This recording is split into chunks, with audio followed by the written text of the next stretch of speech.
Hello and welcome. My name is Jennifer Gates, Field Services Director for the California Preservation Foundation. Thank you for joining this webinar on preservation advocacy, the who, what, when, how, and why. The format for today's webinar will include an hour presentation followed by time for questions and answers. There is a toolbar on the right side of your screen. If you have a question at any time during the presentation, please type it in the box, and I will either reply to you or hold the question until the end for the panelists to answer. Please also, at this time, under the Audio tab, select if you are listening through the telephone or speakers. You will be muted throughout the presentation. To hide and unhide this toolbar, simply click on the orange arrow. Today's presentation will be by Adrian Scott Fine. As Director of Advocacy for the Los Angeles Conservancy, Adrian Scott Fine oversees the organization's outreach, advocacy, and response on key preservation issues within the greater Los Angeles area. This includes setting priorities, developing initiatives, working with local governments, and preparing responses to environmental impact reports. The Los Angeles Conservancy is the largest local nonprofit preservation organization in the country. Previously, Mr. Fine was the director of the Center for State and Local Policy for the National Trust for Historic Preservation, based in Washington, D.C., where his position providing research and responses on key state and local policy issues affecting historic preservation. From 2000 to 2009, Mr. Fine was the director of the Northeast Field Office of the National Trust for Historic Preservation, coordinating the programs and advocacy efforts in Philadelphia, serving the states of Delaware, New Jersey, and Pennsylvania. From 1994 to 2000, Mr. Fine was a senior field coordinator with the Northern Regional Office of Indiana Landmarks, the largest statewide nonprofit preservation organization in the country. Mr. Fine graduated from Ball State University with degrees in urban planning and development, environmental design, and historic preservation. Thank you for joining us today, Adrian. Thank you. Thanks, Jennifer. I'm happy to be here. And if you have any trouble hearing me, let Jennifer know, and then I'll speak up even louder. But thanks, everyone, for taking the time out today to be part of the webinar. I want to start off by saying that this webinar, I hope it to be pretty informal, where I hope to have a conversation, or at least as much of a conversation as you can have through a virtual experience, so that I hope that you're generating some thoughts and questions as I go through the presentation. There will be some interactive exercises, so I'm going to ask you to do some things along the way as we move forward. And just so you know that I am an advocate and I practice what I preach, this is what the back of my car looks like right now, with lots of signs on our effort to save the Hannah Carter Japanese garden. That's a current advocacy issue that the Conservancy is part of really a local, state, and national coalition along with the California Preservation Foundation that we're working on right now. So today I want to cover a number of things, really a lot of things, but one, I want to talk about messaging, position statements, and how you develop them. Two, looking for and finding that elusive win-win opportunity and how you make it come together in a particular advocacy situation. Three, the politics around advocacy and making it work for you if possible. Four, strategies to build support, engage people, and generate attention, which can be really key in terms of any advocacy strategy. And lastly, thoughts about when to declare a place saved, if that's possible, and or how to develop a graceful exit strategy if needed, to make, sort of speak, lemonade out of a lemon scenario, which we're often faced with. So I want to make it really clear in terms of advocacy, and at least how I look at it. Advocacy is what you do to influence an outcome. In our world, that often means saving a threatened historic building or place.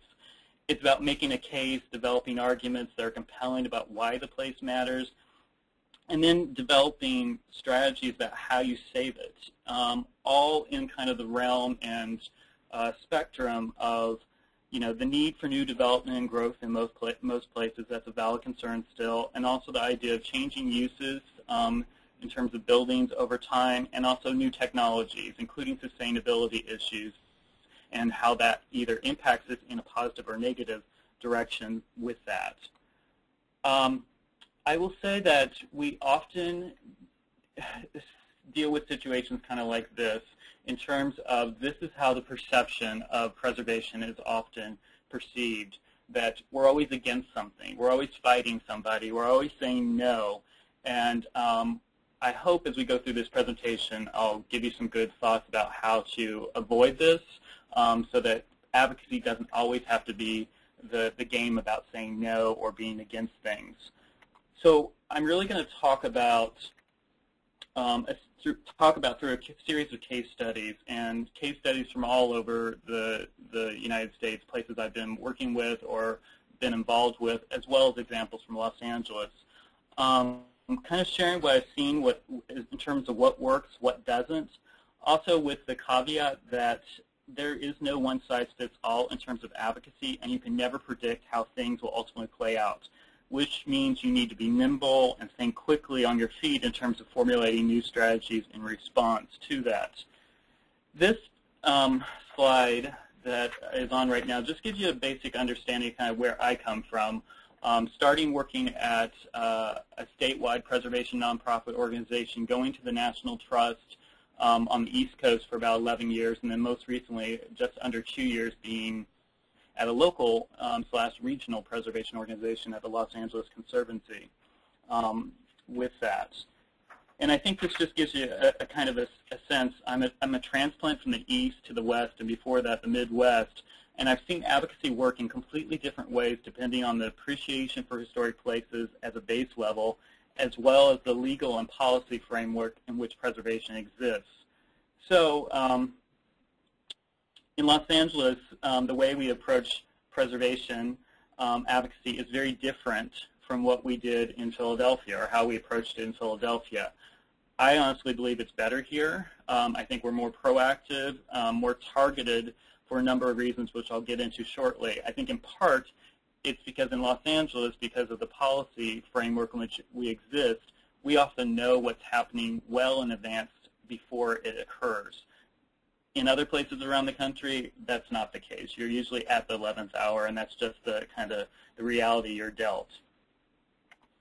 So this is some of the interactive I'd like portion of the webinar. I'd like you to take out a piece of paper, pencil. If you don't have that already, I'm sure you're rapt attention to what I'm saying. But I want to play a quick game of word association. So in just a few seconds, don't think too much, and just write down the first thing that comes to mind when I say the following. Politics, developer, reporter, city council president, and advocate. So at the end of the webinar, I'd like to see if perhaps your initial immediate thoughts about these various folks might be somewhat different, or you might think differently about how to approach them and engage them, because I think that really goes at the heart of a lot of advocacy. These are some of the key players, and how we work with them can either make or break an advocacy campaign. One of the things that we do in Los Angeles is I think we try to be very pragmatic and not always be the group that says no, but also try to be the group that says yes, or look for ways where there's the win-win, as I spoke earlier. Sometimes we come out for things and sometimes not against for other things. I think this is a good example. It's the origins of the Los Angeles Conservancy. This is the Central Library. I think many of you know this building in downtown Los Angeles. In '78, it was threatened with demolition after a series of fires, and it was really outgrown its space. And this is like a lot of preservation groups, and like a lot of advocacy, it starts with one issue, and this was the issue that created the Los Angeles Conservancy going forward. But back then, and like we do today, we looked at this issue and figured out a way to make it work financially, but also make it work programmatically in terms of the uses of the building. So one of those was they had outgrown their space. Well, how can we make it work? So part of our advocacy was looking at ways to expand the building and do it in a way that was appropriate in terms of a design of an addition. The other big piece of this, and the biggest challenge, was how do we pay for it? So in the case of the library, it was a very early example of advocacy using a policy of transfer of development rights, whereas selling off the air rights at the site of the library and the addition enabled the library tower, which many of you know is U.S. Bank now, to the right on this screen to be built. Essentially, the selling off those air rights paid for this project and made it viable. And I think most people today would look at the library as a beloved landmark in Los Angeles and would never even guess that it was threatened. So I think we've come a long way in terms of our advocacy and appreciation in Los Angeles. I have to say, I think we continue that model. Century Plaza Hotel is a good example of that. Another very pragmatic approach, certainly not a purist preservation approach, where we worked and negotiated over many months and up to at least over a year with the development team to find a way to save the Century Plaza Hotel but still allow the new development to move forward, and that's what's in the planning works right now in terms of two new towers to be built behind Century Plaza Hotel. It still gets the developer everything that they wanted, but it also gets the preservation of the building. It's not perfect preservation, but it's a pragmatic approach to it, which is something, again, we often approach or look to in terms of our advocacy. I have to say I'm not a political junkie. I don't follow politics overall, but I do like advocacy, mostly because it's about strategizing and what to do and charting a course of action. Unfortunately, again, it's often about stopping or trying to save something threatened. Like a lot of you, I've been involved in efforts to save a place. It's often taken a number of years. In one case, I'm working on one still that's 10 years in the running.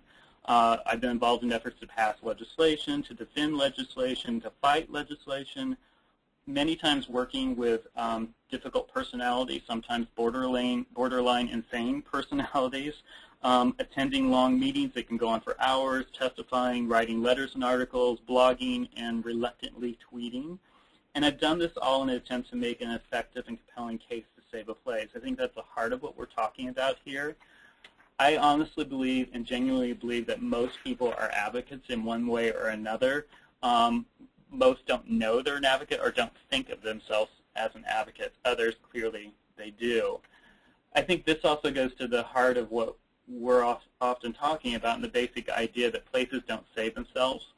It's the core to all advocacy, and everything we do as a conservancy is centered around people first and places second.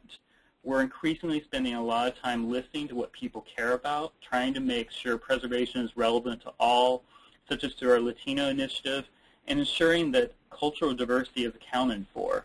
That's a big part of what we're talking about, and looking at resources that probably previously would have been overlooked. Again, they may be aesthetically challenged. They don't look like they're historic, but the stories and the cultural significance is huge, which adds a little extra layer in terms of making effective arguments for their preservation. We work with young people, we work with older people, we work with anybody that wants to save a place, and whether it's dogs or kids or whatever, they're all effective in terms of advocates. And then in Los Angeles, we have some extra advantages, I would say, in terms of our advocacy. We've got the whole celebrity entertainment culture that works for us sometimes. Some of you may have seen the Muppet movie that came out just recently, all about saving their theater. And when we have things like this, that certainly makes our job a little easier in terms of spreading the message, building awareness that Hollywood does have important places to preserve. And this idea of using celebrities or our entertainment culture as part of advocacy is not especially new for Los Angeles. This goes back to 1954 when they brought in the actress Rita Hayworth here, maybe strategically wearing a low-cut dress to help advocate for the expansion of the hospital in Santa Monica here. So we use all tools that are available to us. So in preservation, this is literally where the rubber hits the road. If you know how politics work, you're going to have a much better chance of saving a threatened historic building and gaining the support to pass preservation policy, if that's what you're trying to advocate for.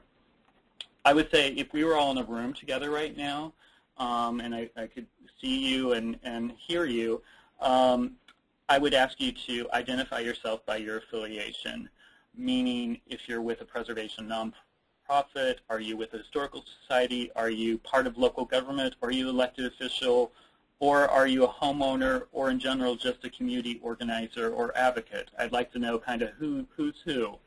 And the reason I would be asking is, depending on your response, the way in which you play into an advocacy kind of arena can differ a lot.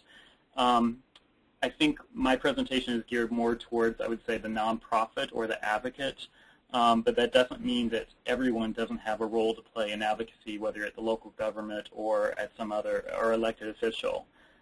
So let's say you do work for local government, and let's say you're a preservation planner. I would ask questions like, what's an advantage or a disadvantage in terms of advocacy, and how do you not take part in terms of efforts to save a place?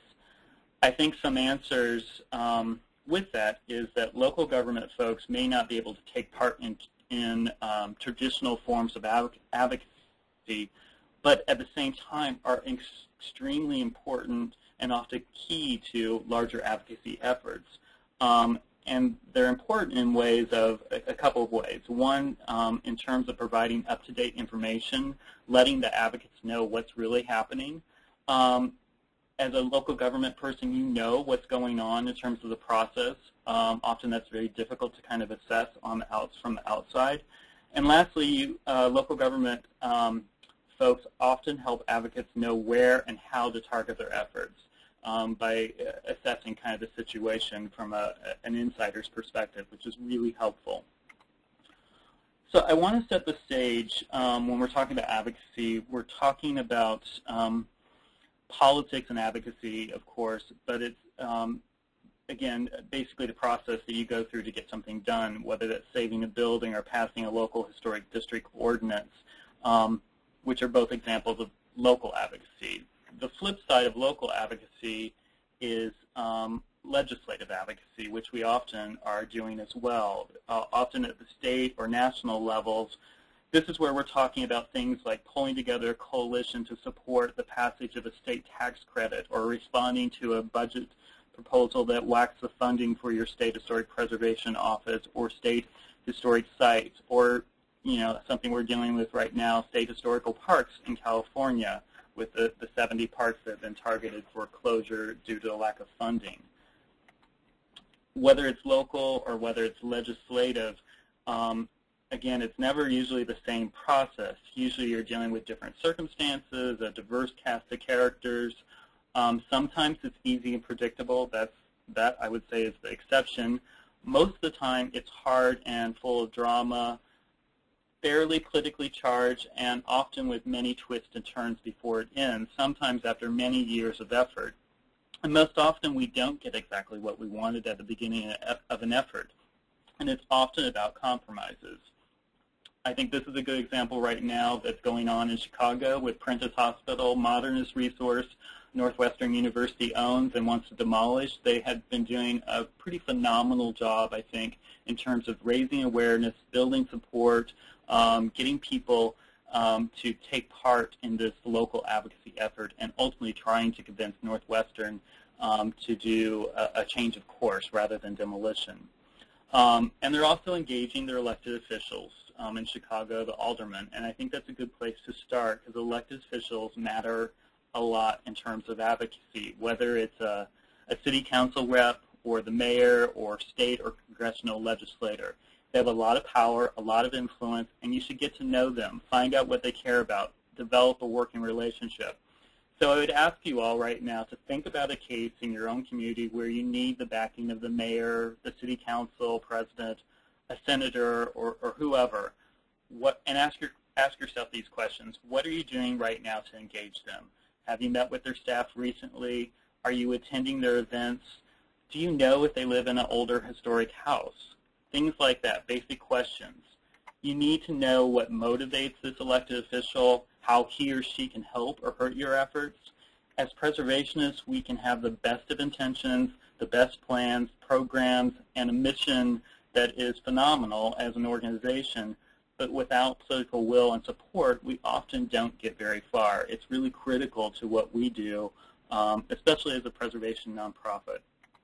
So if you've got political support, things that it can do for you. It can help enforce and strengthen your preservation laws and ordinances or your policies.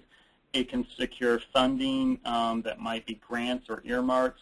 Not a lot of those exist anymore.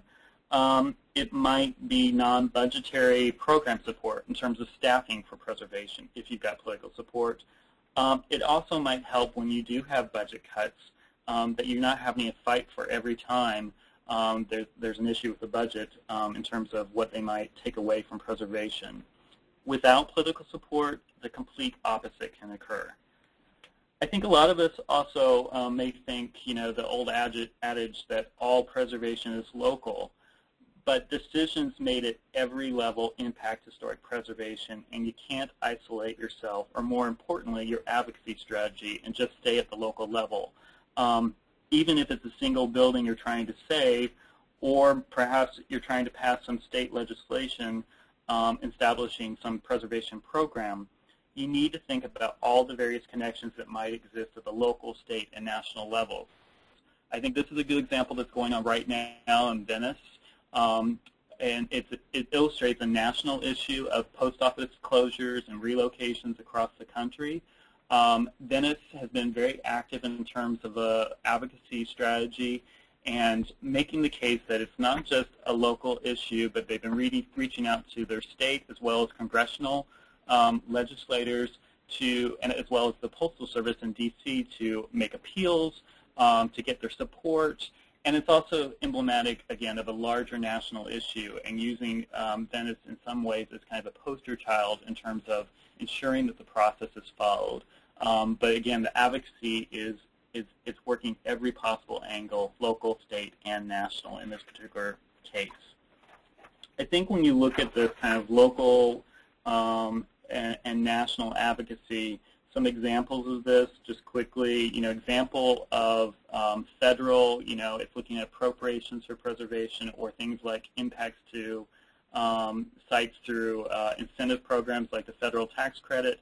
Examples at the state level are issues like, it could be state tax incentives, which California's wanted to pass for some time but hasn't so far, or issues like environmental laws that give some protection for historic places like the California Environmental Quality Act. Every year there's a new threat to that, and we're often part of advocacy strategies there. And at the local level, examples are historic preservation ordinances, local designation, changes to master plans. All those things can often impact preservation, calling for the need for advocacy.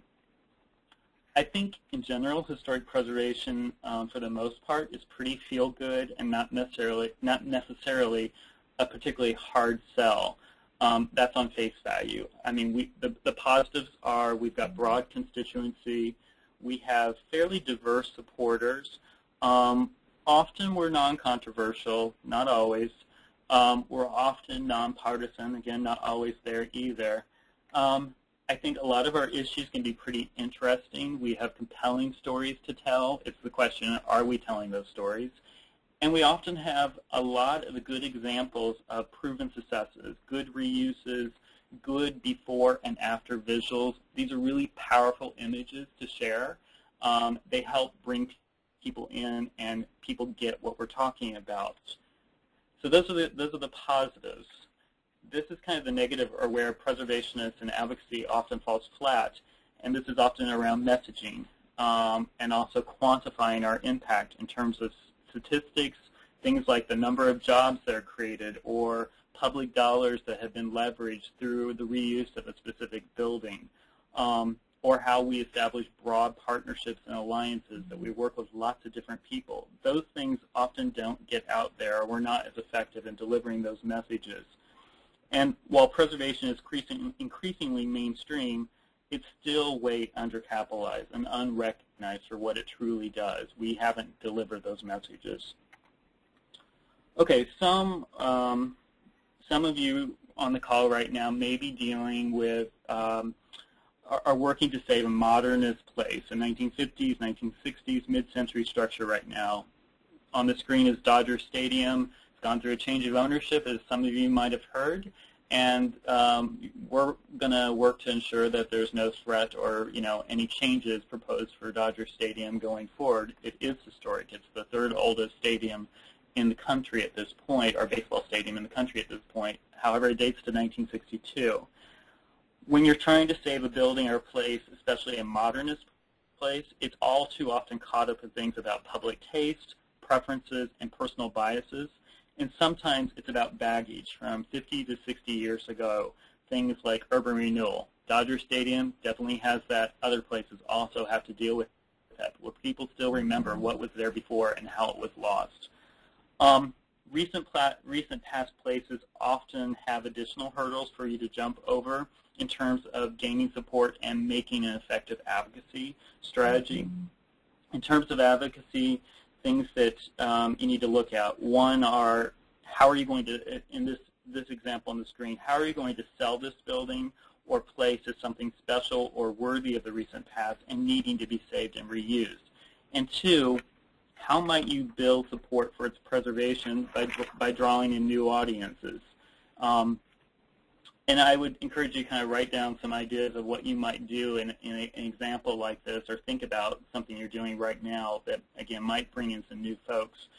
There's advantages that also come with dealing with recent past resources, often younger people, maybe a little more hipper crowd that cares about mid-century modern, that they just need to be engaged in new ways. What we often do as advocates, I often describe as something akin to hosting a period-appropriate Tupperware party, where we're making compelling enough case to build support and convince decision makers to essentially buy our arguments for saving a threatened place. Just as you have to develop strategies for advocacy and figure out how to, quote, sell your building you're trying to save, a big part of this is utilizing the political forum and getting to know the process. So given that, I would be asking you right now, take a look at this image on the screen right now. It's clearly some kind of event happening, public event, and people are talking with various folks. I would put the question out to you, and I'd like your responses if possible, if we were talking, but the question of what's going on here. And I think there's a number of things. I think the lady in blue, she is a legislator. The lady in the pink jacket is an advocate, and she's taking an opportunity right now to make her case. And she probably has 30 seconds or less to do that before that legislator is going to move on to somebody else. And that's the typical scenario that you're dealing with. These are the kind of things that you should know about your elected officials if you do your homework and a little detective work. You should be engaging your elected officials year-round. It needs to be consistent. Don't just pop in your time of need or when there's the threat. That's not really that cool in terms of how a legislator will look at you. It will also differ depending on if it's your city council rep or mayor or state senator, whoever you're trying to get to know. You should also get to know their staff. That's even more key in many cases. They're often the gatekeepers. So if you develop a relationship with the staff, you're going to have a better chance of getting access when you need it. You also should demonstrate yourself as a knowledgeable advocate and valuable resource to the elected official. Provide information, make it easy for them, anything possible, so then when they have a question or an issue, they'll actually call you because they know you're a reliable source of information. So in this situation, another scenario, I would ask what's going on in this case. This is a pretty typical scenario of legislative advocacy, where you're meeting with, in this case, a member of Congress and advocating for something. The lady in the purple is clearly the main spokesperson. She's delivering the message, and everyone else is in support, and they may have key roles at certain points during this discussion to make their particular pitch or ask. But in a situation like this, I would say you should consider posing the following questions to all of your elected officials and every candidate running for office, whether it's at the local, state, or congressional level. I think in most cases we're going to be dealing with it at the local level. Questions like, what do you think about preservation? would you be supportive of a particular issue, or maybe more specific, would you be supportive of saving this building? Ask them point blank and try to get them on the record for that. It would be very helpful. Preservation advocacy, in my experience, is often a back burner item, unfortunately, especially the cultivation of elected officials. We often only engage in it when we absolutely have to in reactive mode. Most often, it sets us up as the obstructionists again. And coming to the table late in the game, it is our reality, so you need to kind of figure out how to cultivate and be poised when something bad does happen, to mobilize supporters. But you also, hopefully, are trying to be proactive where you can at the same time. In most cases, you will only have a limited opportunity to meet and make your case. This goes back to the earlier slide, 30 seconds. That's often maybe a 20-minute meeting if you're lucky. Part of that is first designating a good spokesperson from your group in terms of advocacy, who's articulate in your group, who comes across as credible. Generally, advocacy attracts a lot of different personalities and folks, so I think this is really key in terms of mounting a campaign. This is sort of like a first date scenario, I guess I would say. You try and make a positive first impression. However, also understand that the elected official has lots of issues to address and lots of groups vying for his or her attention. And as they say, he may just not be that into you. Second, you should lay out your ask. Make it very clear, concise, and compelling.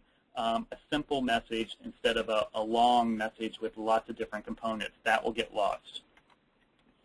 There's an advocacy group probably for everything out there. So for an example, let's say you want to save plastic flamingos because they're endangered, because the production of flamingos is no longer happening. If you want your city to become a partner to help a small business acquire a historic building to set up shop and renew the manufacturing of plastic flamingos, what's your pitch for convincing the city to offer some incentives, like a tax abatement or a Mills Act contract? How does it benefit them? So in this particular example, you might quantify this advocacy ask by demonstrating what positive things could happen because of it. It might create, or you could quantify saying it would create 12 new jobs. It will reuse an empty historic building that's been a white elephant in your downtown. It will also generate new taxes. That's very clear messages that will probably appeal more to an elected official rather than we need to save the pink plastic flamingos or we need to save that old building. It's a much more credible argument in terms of advocacy. Third, explain why the elected official should support your issue or viewpoint. Make it hard for them to say no. And sometimes, it's bringing in that spokesperson that has that celebrity cachet. Again, it's something that we've used strategically in some cases, and it's been very helpful in others. And the same goes in this example from New York with Woody Allen being brought in to help support local historic district designation when it went before City Council. It gives more pressure, turns up the heat in terms of their inability to reject that proposal. 4, you should give facts, not too much jargon. This goes to the basic idea of creating kind of, quote, a sticky message. If you're trying, in this particular case, with this example on the screen, if you're trying to save a threatened Main Street program, you might bring out some of these statistics and clearly demonstrate how this is great for economic development. It's not just about preservation, but it's really about small businesses, entrepreneurs, economic development. The other piece to this is telling stories and personalizing the issue by putting a face to it. Not just about saving, in this case, Wyvernwood in Boyle Heights neighborhood, but it's about the people. It's about the community. It's about how people have lived there for generations, and there's great stories to tell. So we are increasingly mining those kinds of stories and getting them out, in addition to kind of the traditional, it's a great historic building or a group of buildings. 6 is answer the question, what difference is your ask going to make in the life of yourself or the elected official's constituents? What's it going to be? So in this example, Atlanta has had an issue with teardowns for many years. They wanted to pass infill regulation, and they're pretty clear it's going to protect livable Atlanta neighborhoods. So their pitch is all about livability. And you can translate that even clearer in terms of protecting community character, protecting the scale of a neighborhood, protecting property values. Those are the reasons why people should care in this particular advocacy issue. It's not just about we don't want the old houses to be demolished. The other piece to this is make elected officials look good. Ribbon cutting events, awards, recognize their support, invite them to speak and attend your events. When you meet with them, end by making sure you repeat your ask at the end, make it clear, try to get some type of follow-up action or commitment and response from the elected official, and then follow up with a thank you, an update, an ongoing contact. Don't just meet once and hope he or she is going to help you, but really cultivate and build that relationship. Those are the things that you should do. These are the things that you shouldn't do. Don't surprise elected officials or catch them off guard or make them look bad. It will be a short-term win with long-term consequences. Also, don't assume one meeting will get the job done, like I said earlier. Avoid training your elected officials or forcing preservation down their throat. And when they do something smarmy, don't call them out on it, at least not in this particular example where this person goes into a public tirade of an email about Tom Carper, in this case a senator from Delaware, how smarmy he is. He very well may be, but this is not going to help your effort to advocate for a place or a particular issue around preservation. Ultimately, it goes back to learning the game of advocacy and politics and learning it really well. It's an old game. It's been going on forever. Some lessons learned. Don't assume anything or be naive. Things definitely do happen behind closed doors. The flip side, I would say, try to avoid conspiracy theories. We get a lot of those, and sometimes that totally throws you off track, and it's not particularly helpful in terms of keeping you focused. Also, don't deny the existence of the good old boy network or sexism when it exists. It definitely does. It's the reality. Instead, figure out how to use it to your advantage. Again, play within the system. Ultimately, educate yourself on the process, their rules, and plug them into your advocacy efforts. So doing things like getting on their meeting agendas, get appointed to key committees, and if all else fails, run for office yourself. I would say back in the Midwest, I used to work with this lady that called me up. She said, I'm early 30s. I know nothing about politics. They're trying to tear down our town hall. And we worked together for about a year and a half. And at the end of that period, she had gone from being very green to the point of running for town council office herself. And she realized that was the best approach for her in terms of advocacy. And making the case. So I want you to think about, this is another little exercise, think about a current advocacy issue you're dealing with. We often are dealing with, again, mid-century resources, but I want you to think about a couple of examples of how you can make politics work for yourself in that particular case that you're dealing with that maybe you haven't thought about previously. Some examples of this might be, one, looking for opportunities and arranging a public or press event in which the politician or elected official participates. Even if they aren't always on your side, it's good to engage them. So maybe there's an opportunity there you haven't thought about. Maybe they could be part of a process and brought into the fold, so to speak. You might think about how do you enlist some politically active people into your cause, even if you're not. Maybe there's some folks you haven't thought about. You might also find out who's friends with who funded a candidate's campaign, and investigate the links. This is essentially kind of the follow the money. You'd be surprised if you start asking some questions and figuring out who knows who and who has a connection to who that might be helpful in terms of support for an issue. And lastly, in terms of kind of the politics or elected side of advocacy, is get out the vote and mobilize numbers. A lot of our work that we do here is making sure that if an issue is ultimately going to go before City Council, that we're working well in advance with the council staff, as well as meeting with the council person, he or she, and then we're ensuring that we're getting lots of letters, emails, calls, and people coming out to the City Council hearing or the Planning Commission hearing, whatever it might be. So it's clearly demonstrating support for preservation. We work that angle probably every single day in terms of our advocacy. At this point, I want to quickly run through what I'm calling, for better or lack of description, a kind of a top 10 list of steps for advocacy. And I think this works for both local as well as legislative advocacy.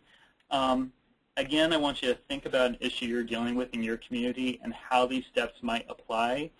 And then maybe at the end of the webinar, let us know if you had an epiphany or an Oprah light bulb moment on a particular new strategy or approach that I haven't thought about that also might be helpful or that you're doing yourself.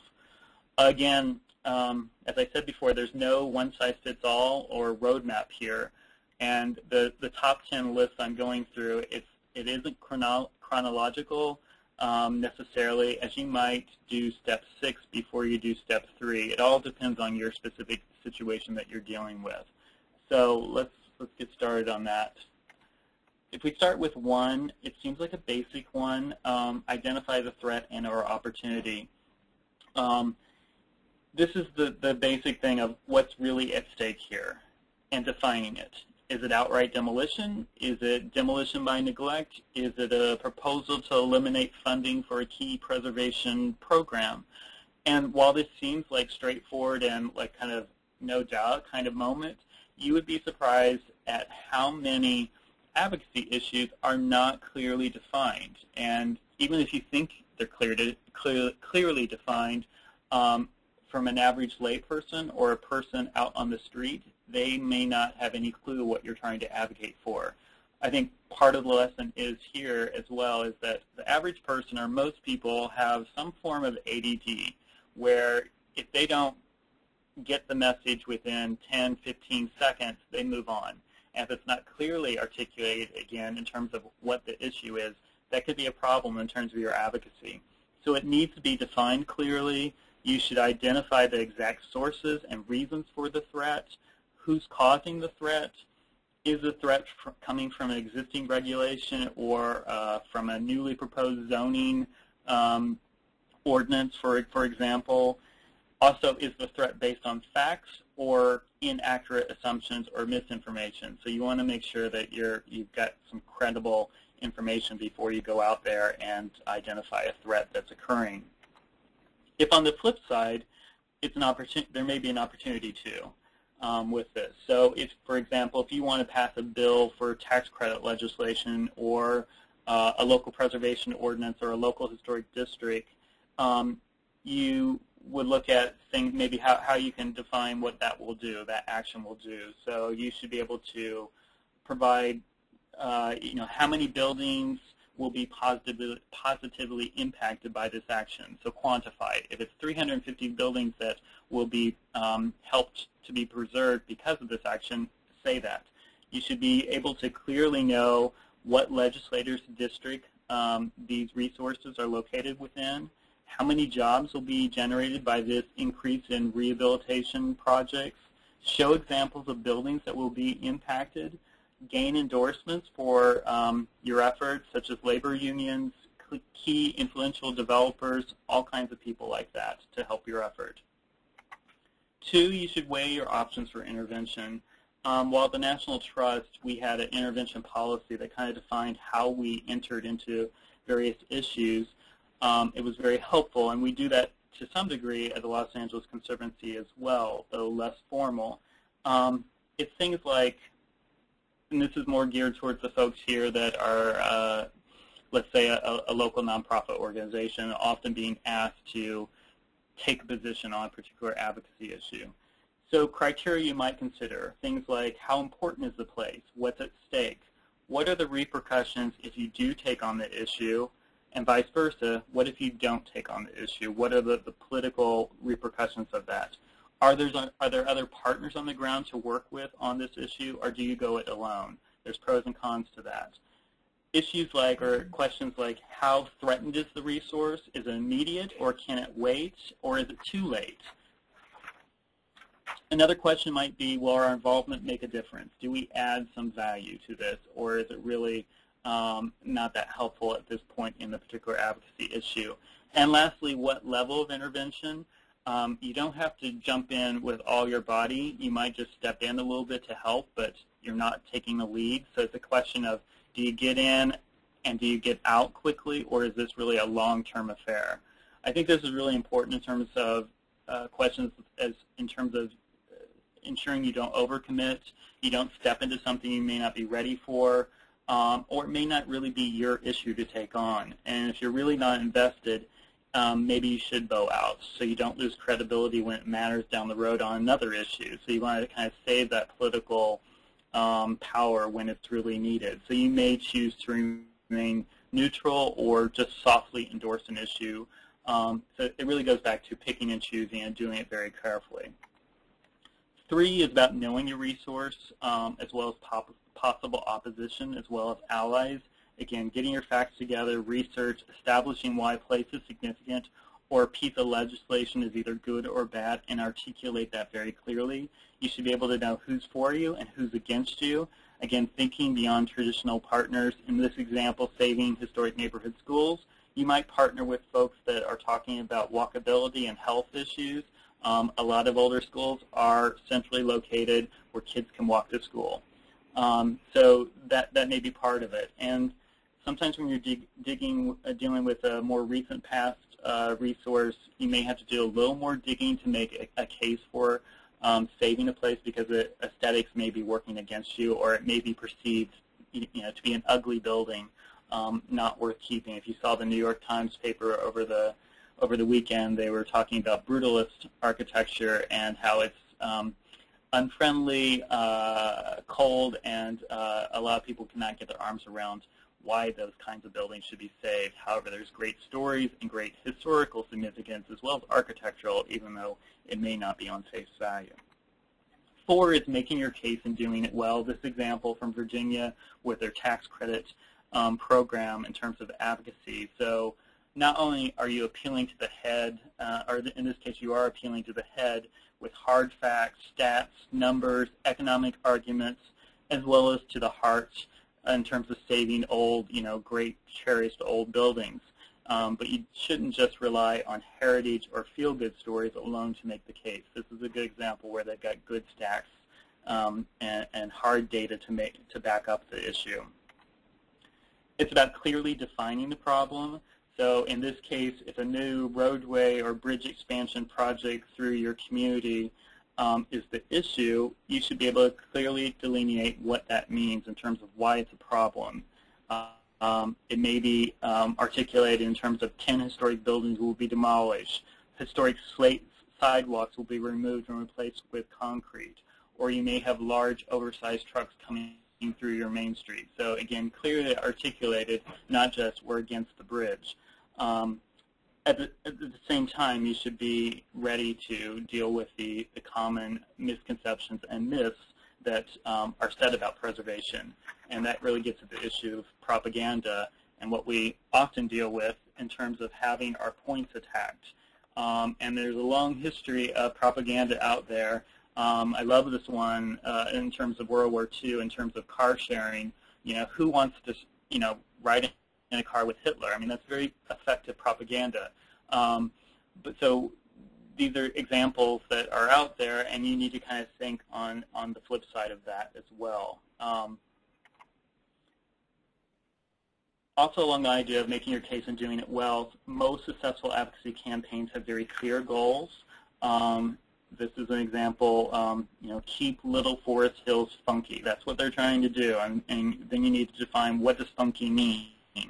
So you should stay focused on your goal. Ask yourself with each strategy and advocacy decision, does this move us closer to the goal?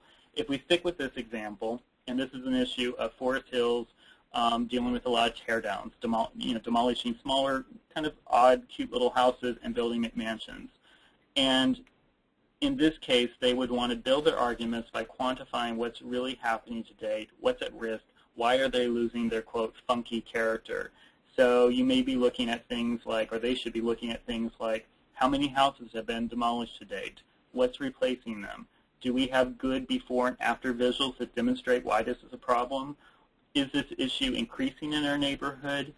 Also tying it to bigger issues such as how much waste is going to landfills. Those are all effective advocacy arguments that broaden the message.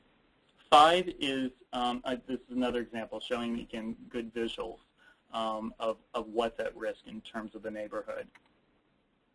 5 is using all available resources and tools. This goes to the kind of social media, technology avenue of advocacy. It's that keeping people up to date on the status, progress, and when and how they can plug into an effort and do something. Basically, you're keeping people in the loop, keeping them engaged. And fortunately, there's lots of great tools to do this now. There's also some cautions I would throw out with this. One, use email and blogging only when it's going to make a difference, and no more than 1 to 2 times a week per issue.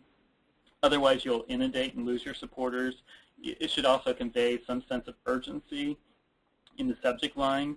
Your message should be brief, to the point, and leave with an ask. So I think those are some thoughts on that. So there's lots of different ways through Facebook, websites, Twittering that you should be looking at as well. A caveat to this is that sometimes these things can backfire, such as blogging, and it can turn a public discussion maybe around advocacy into sort of a public pissing match, baiting you to take part and stoop to their level and say something you may not want to and regret. So there's kind of cautionary tales in terms of when you put a lot of things out on kind of the virtual reality, it can kind of, it can sometimes get out of control. So you just need to be careful about how you do that. 6, in terms of advocacy tips, look for the alternatives. Be realistic and look for win-win options. Sounding credible and respectful that there are often multiple viewpoints and perspectives in most advocacy issues, all valid. Think about ways in which various outcomes can achieve mutual goals. Often in politics and advocacy, we're quick to declare someone the opposition and start a fight, not often a very smart move. Most people, I believe, are inherently trying to do something bad, are inherently trying not to do something bad, and often have very good intentions, if not just bad ideas. So there is a distinction there. Most elected officials are trying to do the right thing as well and have advocates coming at them from all directions on every issue. You should acknowledge their efforts, be respectful if that's really the situation. And when you go on the attack, it's hard to then open a dialogue or try to sit down together to work on an issue to discuss an alternative.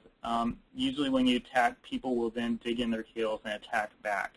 So you need to decide when and where to declare your opposition or decision makers as the enemy and think through all the implications first. Obviously, there's lots of tools to use, such as endangered list. The other thing is gather support. This is the one that's often overlooked, but this also goes to the issue of the team that's doing advocacy, understanding that burnout's likely. Your personal life as an advocate will suffer in the heat of an advocacy battle. A lot of preservationists, a lot of the really good ones I know are single. That's just a factor. So you just need to realize that leaders will come and go, impacting your group's enthusiasm, commitment, and effectiveness. Just kind of factor that in very early on.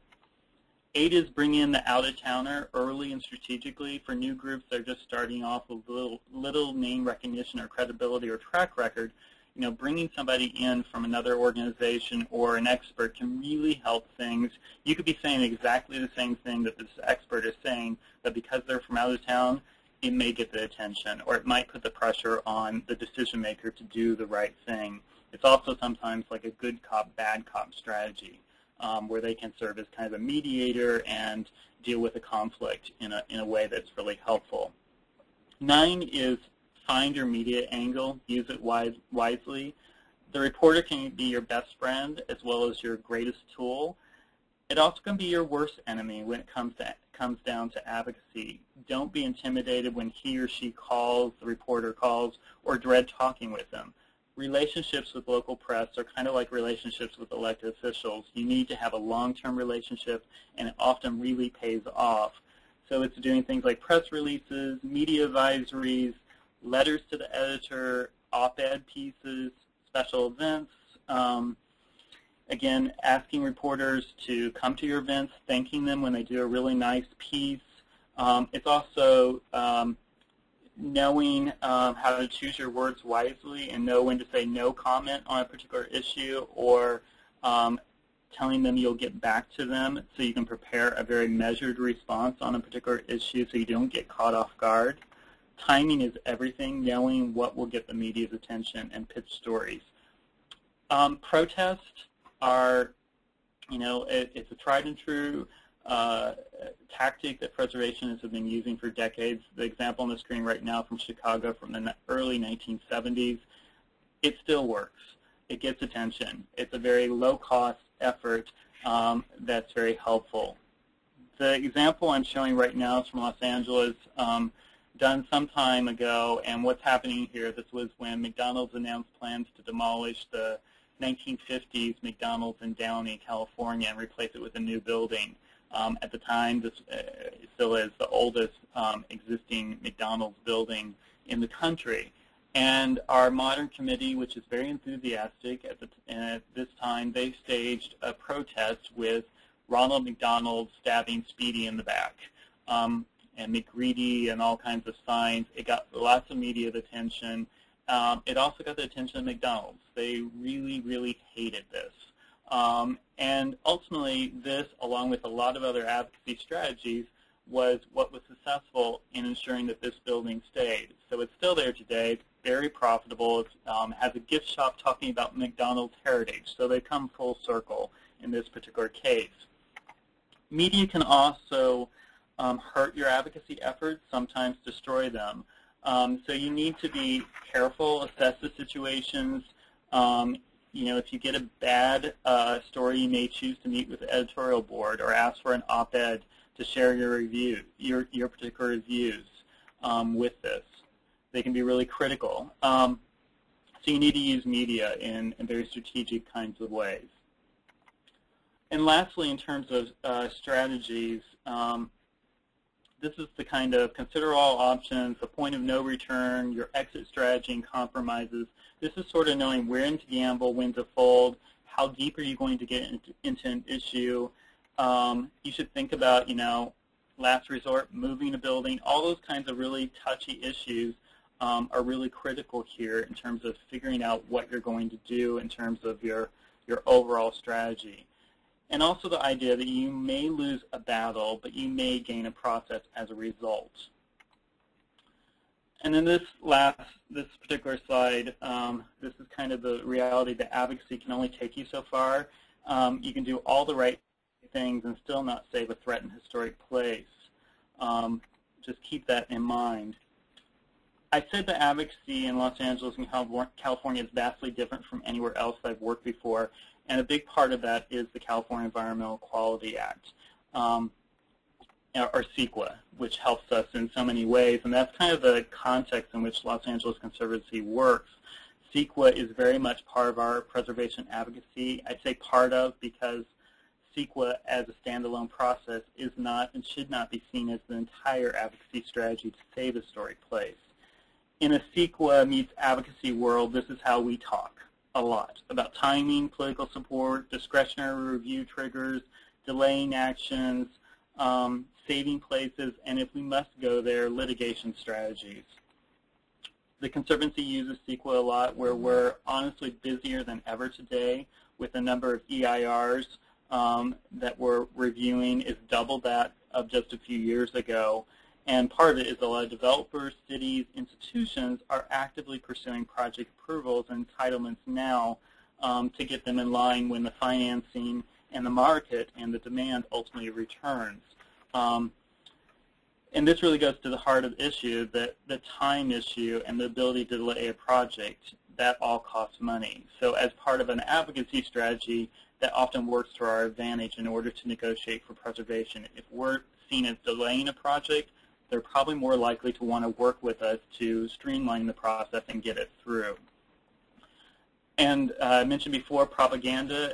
As part of any advocacy strategy, you have to be prepared to get your points out there. This was something we issued when we were on the fight to save the ambassador school, and to kind of do the flip side, to say that you can get history, but you don't have to demolish the building in the process, and you can reuse the ambassador hotel as a school. That was part of our strategy. Before I jump quickly into some last examples, local examples,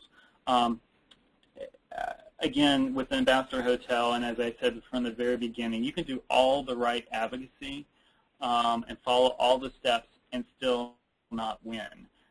So I don't want, in case you're dissuaded by or feeling that your effort's not working, again, there is no perfect way to do advocacy. A lot of times it's just by happenstance and all the right things aligning at the right time. And I think that's exactly what happened with the Ambassador Hotel. While we use CEQA in terms of a process of advocacy, it did not, it wasn't going to prevent demolition. Sometimes in some situations, we're choosing to sit out issues. That's a good example here with the Memorial Sports Arena. We decided not to take on this issue through proposed demolition here. So we're going to save our voice for another issue in terms of this issue. The other thing is often we're looking at issues of, in terms of CEQA and advocacy, basic questions of, is it a historic resource? Will that trigger CEQA? And it goes back to credibility of the issue that we're, the resource that we're fighting for. I think this is a good example that we've dealt with, Columbia Savings and Loan. This was all about the question of, is it historic under CEQA? And more often than not in Los Angeles, we're dealing with these particular issues, and this one was a case where it got caught up into two experts contradicting one another whether or not it qualified as an historical resource. Ultimately, the timing worked against us in this particular case, and demolition was ultimately approved. This is one where the issue of historic worked to our advantage to some degree. This is the 1959 Faculty Center at UCLA. And our argument here under a CEQA kind of world was to, one, make the case that we believed it was historic and that UCLA should consider a full range of alternatives. Ultimately, there was such a groundswell of support and opposition to this project that was proposed for this site. This was a demolition of this building from faculty and residents that CEQA never even got off the ground, and UCLA backed off on the project. This, I think, goes to the issue of weighing in early. We try to do this a lot. We often get invited to the table before a project is even public. And in this particular example, we worked to negotiate a project expansion of the Mark Taper Forum at the Music Center in a way that would meet the Secretary of Interior standards and that would save them time and money, but also they would get the full support of preservation. So we had early dialogue. We were meeting with them well before the project even went public. Same goes for this example at LMU, where we were able to delay the project. This is the finding the win-win, the elusive finding the win-win. It's often not so easy. In the case of the Morehouse, a tear-down essentially is proposed here. We have been looking at a range of alternatives that would preserve the historical house as well as meet the project objectives. And this is something that's going to come to a head in about a week or so. We've had about over 500 letters in support of saving the house. We're appealing this, and we may actually, through our advocacy, go through litigation at some point on this soon.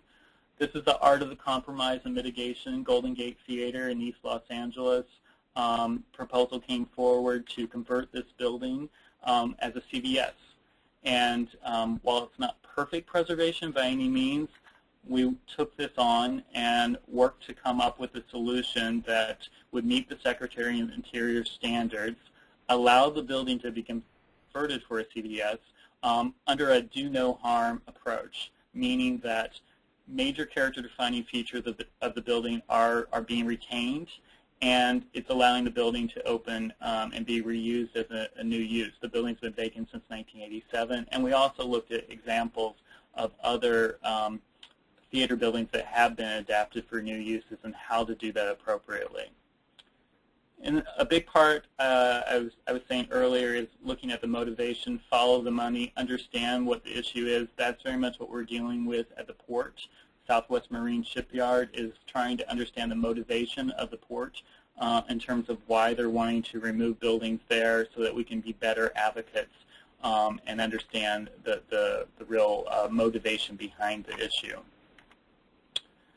And then sometimes we actually defend the CEQA process itself. And I think one of our best examples of that is St. Vibiana's Cathedral, where we took on this issue and over a 5-year period fought the Archdiocese to keep this building that they proposed to demolish. And the Conservancy, in terms of advocacy was very much perceived in terms of the press as an entity that was standing in the way, that by saving this building, we were threatening the revitalization of downtown Los Angeles. And so we took a lot of hits in terms of saving this building. Ultimately, it was saved, and everyone kind of forgot about all those negative aspects. But that was a big part of the advocacy battle in this case. Same goes for Ambassador Hotel.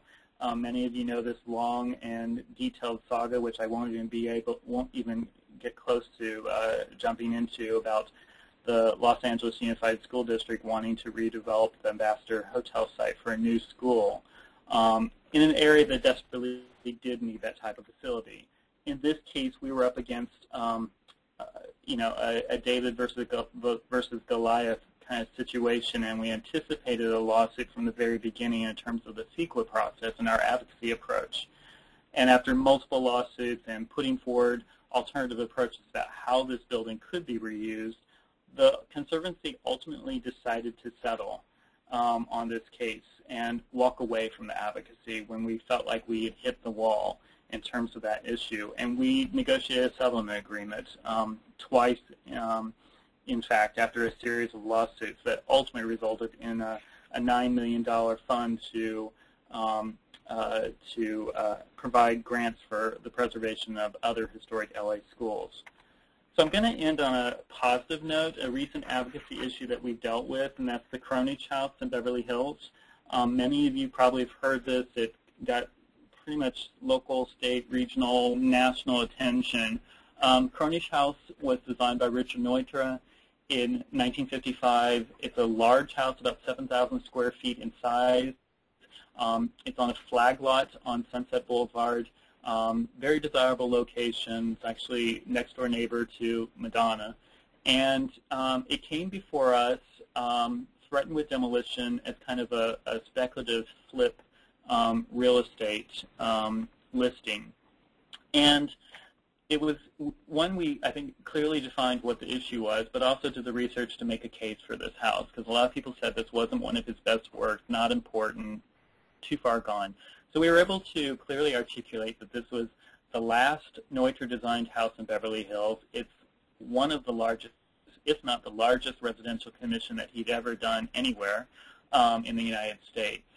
And really worked the angles in terms of engaging our members and ultimately generating over 600 emails, calls, letters that went to the Beverly Hills City Council to advocate for them to do something to save this house. And this is in a city that until recently didn't have any preservation policies in place at all.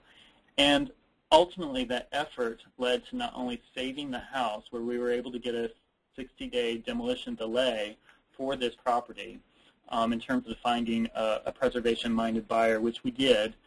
The other good part of this is that this particular house, because there was such a volatile reaction to its potential loss, it generated the commitment of the City Council in Beverly Hills to support a preservation ordinance, which they passed in January, which was huge for a city like Beverly Hills.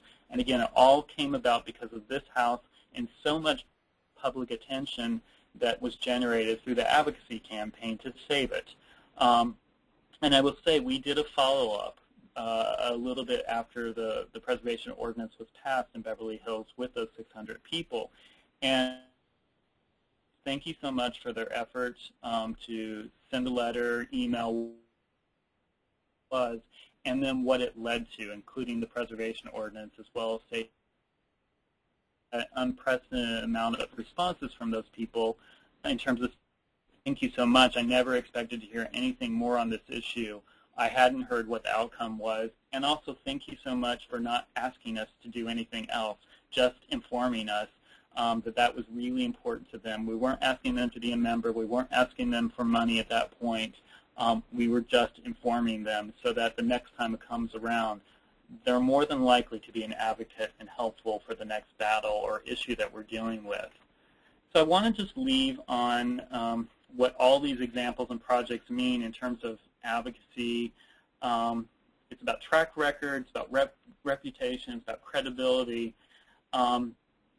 And it's often because of, I think, with the Conservancy that we've attracted and that we've been so focused on these issues that, again, we're often invited to the table early on as part of the process, well before a project goes public, so we can hopefully negotiate and work on preservation outcomes before and hopefully avoid having to do any advocacy. And then ultimately, where I started, it all goes back to people. People as supporters, constituents, members, and most importantly, as advocates. So I'm going to end there and turn it back to Jennifer, and then hopefully have some good Q&A for us. Thank you. Thank you, Adrian. So at this time, if you guys could type any questions that you may have for Adrian. Anything out there?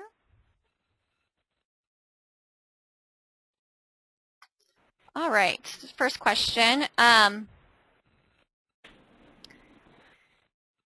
Do you have any thoughts on an effective strategy in dealing with SDG&E on the planned demolition of historic 1920s substation structure?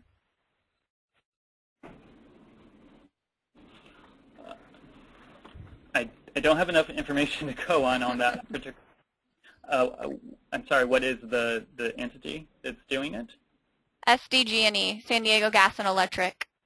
Oh, okay. Well, one might be figuring out who the leadership is within that entity and figuring out who you might know in terms of, I don't know if I assume they have some type of board or something along those lines, some type of governing entity, trying to reach out to them if you haven't already, but then also trying to figure out what connections might exist. This might be a case where, you know, customers of this utility might be particularly compelled based on, you know, the significance of the building or making effective arguments along those lines. Without having some more background, sorry, I'm not familiar with San Diego issues as well. That's at least a starting point. Okay, another question. In the case of post offices, many of us feel preserving the use of these buildings is ultimately hopeless and perhaps not appropriate as preservation cause. At what point do we advocate for creative reuse? That's a great question that we're dealing with as well. And I will say that the issue of use is a big one.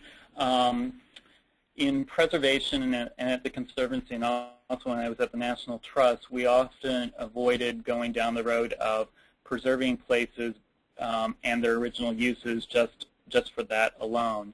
It's great if they can remain in the building, but it may not be the core argument that you need to focus in on.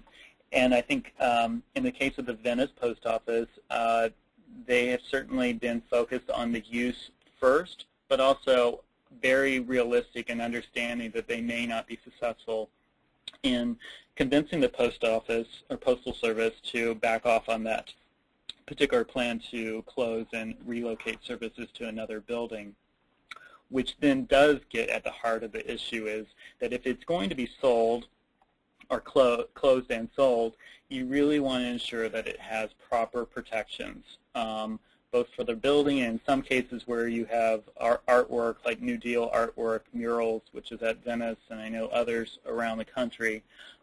You want to ensure that you have proper protection there. So we're looking at issues of advocacy to press the Postal Service to have better covenants, or in the cases where it makes sense, for them to agree to local designation before they transfer ownership. So I think that really is at the core in terms of an advocacy strategy around post offices to ensure that protection if it is going to be transferred into new ownership. Are there any other questions about any of your local efforts or any of the questions that Adrian asked you earlier today? Any comments?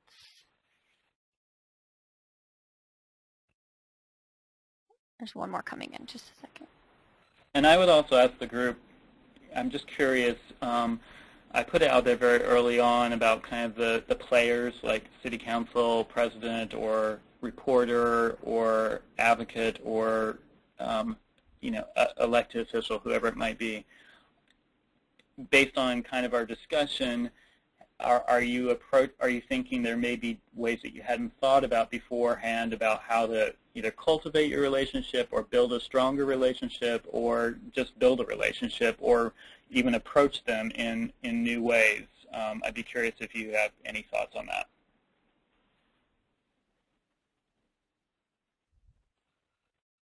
Any thoughts out there? I have a couple more questions in the meantime while you guys are typing your thoughts. First question, the LA Conservancy has evidently used CEQA challenges on projects. How soon or late do you play that card? I assume you're talking about litigation? I think there's CEQA litigation challenges. Right. What is intended. Right. We always are looking at that from the very beginning. So our core goal is to, where it's appropriate, to ensure that a project is going through CEQA and following the rules and following the process, which includes, looking at preservation alternatives, having good objectives, and, seriously following the process.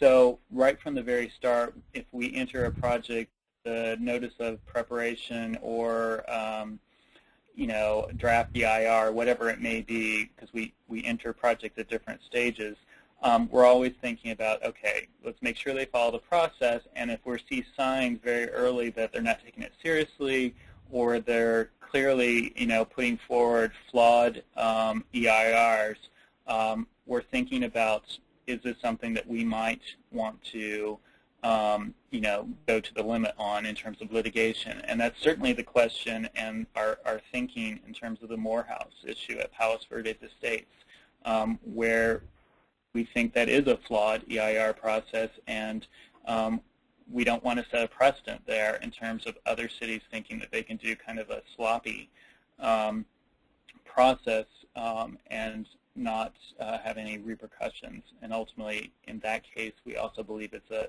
very significant property. So we're weighing our options right at this moment on that one.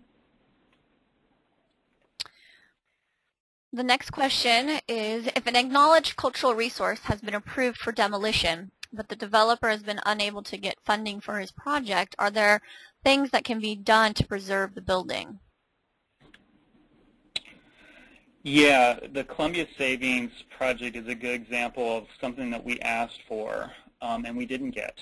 But I think it's something that a lot of groups should pursue, because this happens a lot, where projects get approved and it may be some lag time before a project actually happens. And often a developer will walk away, sell their entitlements to somebody else, whatever might occur, or the financing never materializes. So in the case of the Columbia Savings Project, we asked City Council, when we realized we were not going to prevail in terms of saving the building outright, that they put forward approval that was conditional in terms of not allowing any demolition to occur on that site until construction financing was in place. And that way, if down the road things change and you may have somebody that's more receptive to preservation, and if the building is still there, that's helpful. So it's kind of a delay game. Columbia Savings, as many of you know, was very quickly demolished as soon as they had their approvals and then set empty for a very long time, and it's just now that that project is moving forward. So delay is a core part of any type of advocacy strategy. Keep the building standing as long as possible. Okay, the next question is, how do you advocate against incompatible new development without speaking about style or a specific architect? For example, All Saints Church expansion in Pasadena, where Richard Meyer is the architect for the expansion. Yeah, that's like a danger zone to go, or it's kind of the rabbit hole when you start speaking on issues of taste and preferences. I think that's where you need to quantify your advocacy and your arguments more along the idea of it's incompatible because it's out of scale, the materials are inappropriate to the surroundings or the buildings being added onto. I think that's where you just have to quantify in a different level and kind of avoid that whole taste issue. It's a big issue around the whole teardown issue, residential teardowns as well. A lot of people come to that issue of we just don't like the new houses. We don't like a mansion-looking house in our neighborhood. And that doesn't really fly very well, or it's not a really good way to frame your argument. Instead, they should be talking about, again, it fills up the entire site in terms of the building lot. It destroys our livability in terms of privacy because they're now kind of looming over their next door neighbors. It's demolishing or it's tearing down mature trees, so there's an environmental issue. The same along with the issue of debris going to landfill, and then largely in those cases they've been framing it around the bigger issue. It's a loss of community character. So it's not about we don't like mansions because we think they're ugly or tacky, or the architects are involved with them, but it's about other issues, and they're very quantifiable and clearly delineated, and I think it gives you a much stronger platform and more credibility. All right, another question. Right now, it appears that, based on your presentation, that there is an increase in EIR's reviews from developers that probably positioning themselves for a better economy. I think it's an interesting story, and has there been any press on this development in the preservation field? Not really. I mean, we've identified as a trend just because we're busier than ever in an economy that would have you to believe that we shouldn't be so busy.